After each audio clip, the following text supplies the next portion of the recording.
Miki Haslavsky, thank you for being Yes, on my show. thank you for inviting me. Okay, disclaimer, we are best friends for many, many years. Regardless, you inspire me. I Right. admire your work. I admire the journey that you've done to get to this point. We didn't meet the conventional way that friends would meet, in school or in the Boy Scouts at Sofim or something. We actually met for the first time at a Forbes conference on the 18 under Right. 18 list. And Yes. so our friendship really started from, and you actually you advised my startup back in high school. So we didn't actually become friends. We first worked together, and then we became amazing friends. Any Uh, meal. How can I forget any meal? how can you forget Emil? And Benny here also is trying to say hi. So now we'll put Benny. go to sleep, Benny. Another disclosure, I was the one who chose the name for your dog. And so you got the title of the Godfather as a result of that. Yeah. So, Yes. so now it's official. Okay, so you have a startup in the travel industry, so you firsthand are seeing the impact of Corona. And while that is fascinating, I do want to start with understanding how you got to this place. And those are some things that don't really appear on TechCrunch, and they don't appear on the different PRs that we do. You came from Ashkelon, from a different environment, and you paved your way to becoming a very successful entrepreneur. And I'm sure you're going to be doing these incredible things also later on. So I'd love for you to spend some time to tell me, where did you grow up?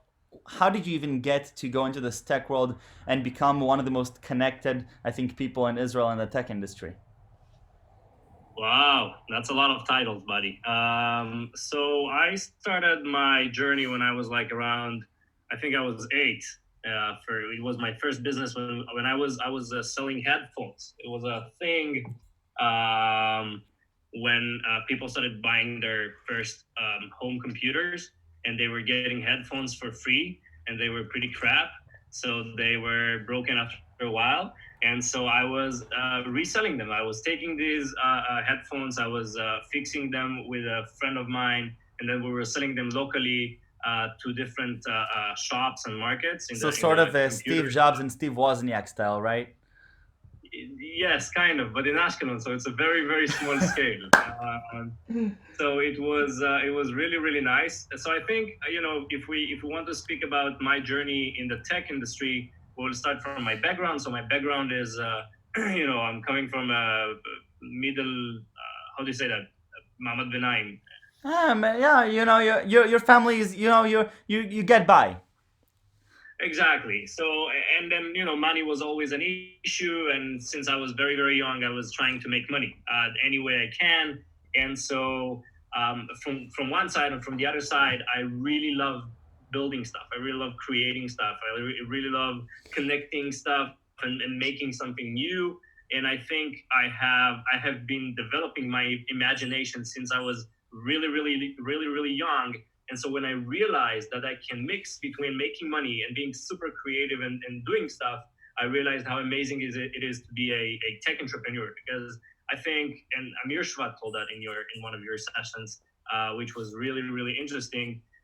The amount of time that you are, or the timeline from imagination to execution is really really short, and it's getting even shorter when time goes on and the technologies are developing. So when time goes on, I'm just being able to imagine whatever I want and just to do it very, very, very fast. So And that's I have to basically how say I got that, into the tech. and we'll get to that later. But one of the best examples that I can think of that is, you're in this crappy situation with Corona in the travel industry, and you're on one day you're calling me and saying, Michael, I don't know what's gonna happen right now with Avian, because this is all so crazy. Who knows how many months this will go on? The next day you're publishing that you have 500 participants signed up for the first online travel conference with all the big people Exactly. in the travel. So I think that's exactly the idea. So you grew up in Ashkelon, and from what I remember, you travel quite a bit to go to a specific school in Tel Aviv to get yourself a better education, right? Right. So my parents really pushed me to have. They wanted to be. They wanted me to be a doctor. So they really, really kind of were pushing me towards a science way or direction to make sure that I'm getting the best education possible. And there was one school. So my parents are coming from the USSR, from Ukraine, and so there was one school which was full by kids of people coming from the USSR. It was like 98% Russian speaking teenagers, but with really, really high education in science, technology, and etc. So I think I was surrounded in an environment full of innovation, technology, and science since I was really, really young. Having said that, I'm not into math, I'm not into science really, but having all of this resources with my imagination, like literally gave me all the resources needed to create anything I've been ever imagined. And that's how I basically started. So I had my first like company when I was 15, then another one that was acquired when 18, and then I joined Rapid API because we met with Ido at Hackgen Y that you have organized in the Silicon Valley, and et cetera, et cetera, et cetera. So I was whatever I've been able to imagine, I've been able to create because of all of these resources I've been growing up in. And so I think that's my journey so far. It's pretty long. I mean, I'm 26 in a week, but it's been a while. I've been able to do a lot of stuff, and I'm really, really grateful. So actually, when this airs, I believe you'll already be 26. So happy birthday! So we'll treat it as if you're 26 now. You're at the part of the journey now where you've had some experiences in playing around with some ideas back in high school, and also you were in the army, and in the army you had a lot of responsibility actually to sort of guide people and decide on where they will serve within the Tikshuv unit. I'd love to get your take. I can't help but compare what you did back in the army to what you might have to do sometimes as a CEO and founder when hiring people and finding the best role for them in different situations. Do you find that comparison is fair? So it's not the same thing because I was doing this on a very large scale. I interviewed face to face, I think like 8,000 people in the army, which is a huge amount of people from the tech units. So from QAs to like developers, whatever. And it was like a lot of responsibility because I really didn't guide anybody. I just had to take the decision for them, which is much harder because you just have to look at somebody, get a lot of data about this person, and then to decide where is he going to give the best out of him to the army, which was really hard from one side. From the other side, because of this, I have probably the largest pool of developers and QAs in Israel because I've been able to get exposure to so many of this. But one thing that it really helped me with is really fast understanding what will make somebody give 100% in the position he will be at, because I've been able to see so many cases where people were placed in the army, and I made a lot of mistakes. 8,000 people is a lot of people, but I've been able to create kind of a skill of understanding where a person will give the most out of his skills, and that really helps me with my company and really helps me with whatever I'm doing. Because whenever I'm choosing somebody to work with, I feel, or at least I just developed a skill that allows me to understand how can I get the most out of him and how to make sure that he will have 100% fun and will grow 100%. So that's basically how the army helped me so much. But it's really unique. This position I've been to in the army is different than any other one that I know in the tech units, for example. Right, and now Very transitioning to what you're doing now. So I'm looking back, and you co-founded Rapid API, which is doing incredibly well now. A lot also thanks to you, and then you took some break to do some more consulting and helping other startups find their way. And I remember that at some point you came to me and said, Michael, I've been thinking of this idea for a few months now. I've done a lot of due diligence on this, and I think I'm ready to move forward and start my own thing. This is very different from the old Mickey that would have an idea overnight and the next day would just jump straight into it. So walk me through some of your thought process into the formation of what's now called Avian. So um, after leaving Rapid API, which was an incredible and like amazing journey, Yeah, really unique.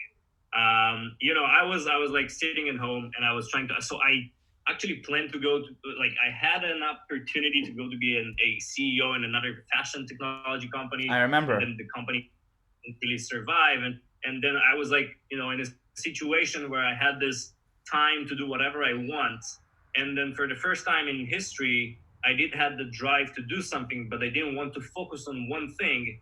I wanted to taste a lot of different worlds because I was into APIs for a lot of time and I was into product management for a lot of time. And then I wanted to do something different and I wanted to develop my business skills. So what I did is I started advising and consulting, like, I think over 9 or 10 months, 13 different startups in different categories. So it was blockchain and healthcare and parking solutions and construction tech and other stuff.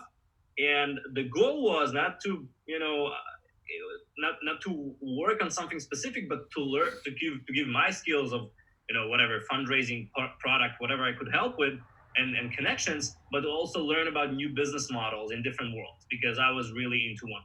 And there were actually, I wasn't advising any travel startups, but I did met one person who used to run a travel management company, an old fashioned one, and I was fascinated on how old fashioned this industry is. I mean, it's a commodity now. You're flying. You're taking a bus. It's Yeah. basically the same equipment.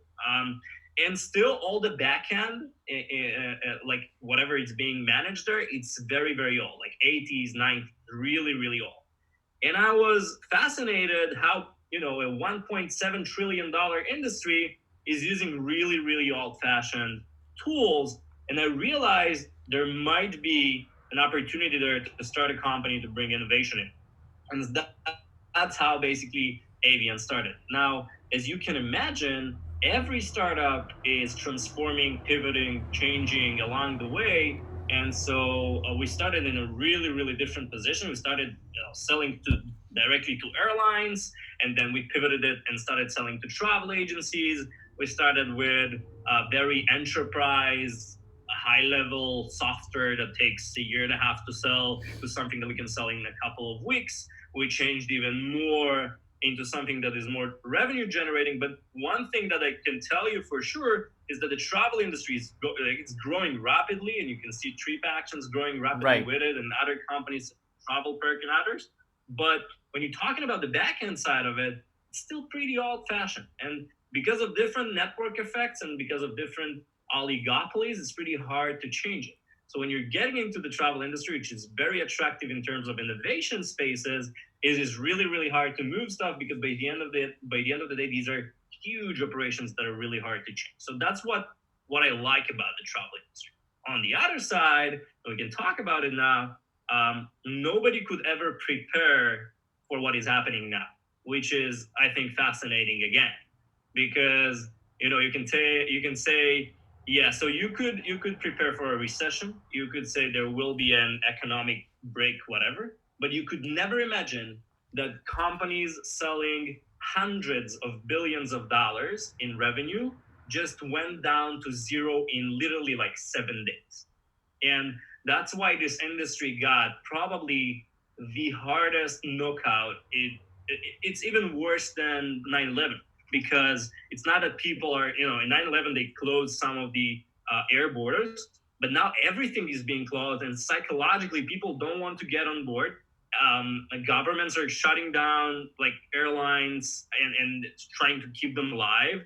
All the travel agencies are losing like all the traffic they had, like literally 100%, and it's a huge, huge, huge mess. But one thing that is really, really interesting is that this industry, and I'm looking at this now, is super super flexible and adaptive. I mean, you can see how the travel agencies now are changing into more hybrid models, selling not only flights but trying to kind of package stuff for the day after Corona. You can see how partnerships are being made between companies that don't even have a synergy to create a more or a wider consumer experience for the Right. travelers. You can see how airlines are now selling insurance not only for cancellations but for medical equipments and etc. because of these stuff. So there is, I looked at there was a joke on LinkedIn not a while ago about who forced the innovation in your company. Was it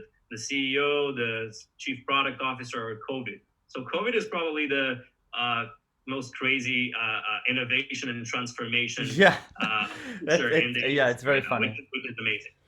No, that I mean that's just insane. So I mean you're sitting there and you have some funds and you expected a certain burn rate and a certain leeway for you to go, and you have over 10 employees, right, working at Avian, and now you're faced with a decision.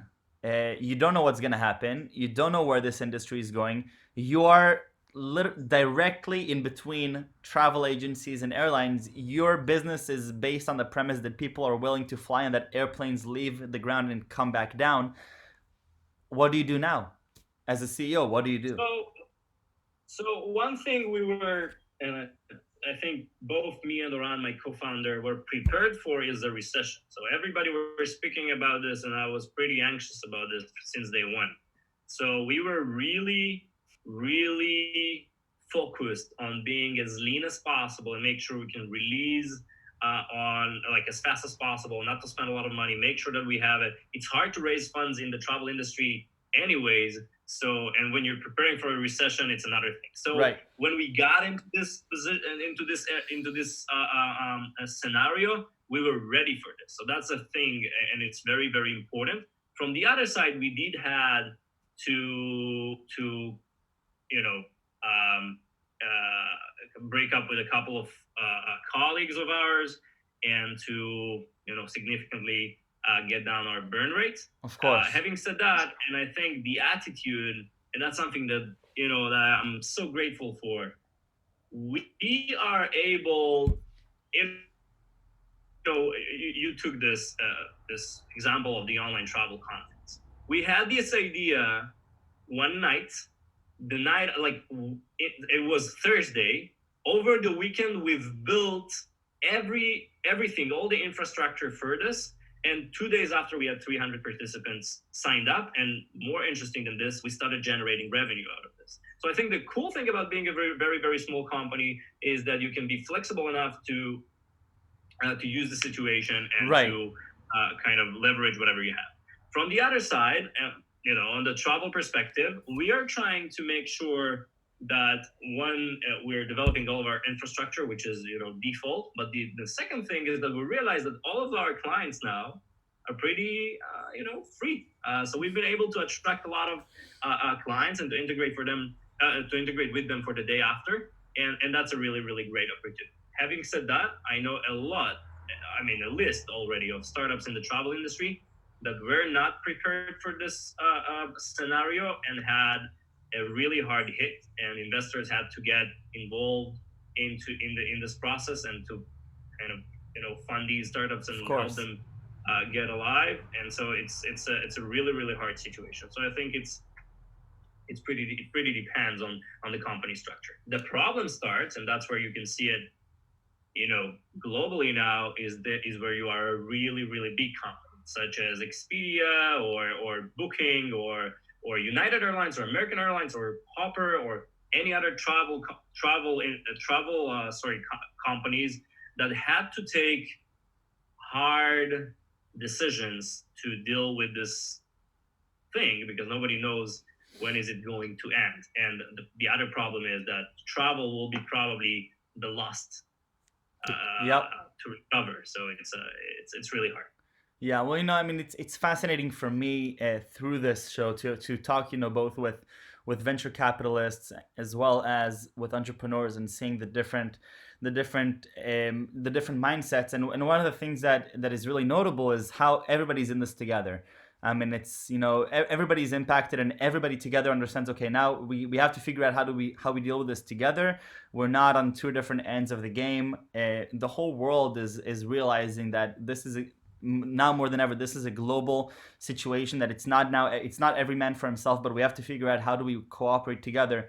And we talked a bit before about Yuval Noah Harari's post on globalization versus individualism in times like this, and I think it's very, very relevant. Mickey, before we go back to you running a company and me my own things, I would love to know three words that you best describe yourself with.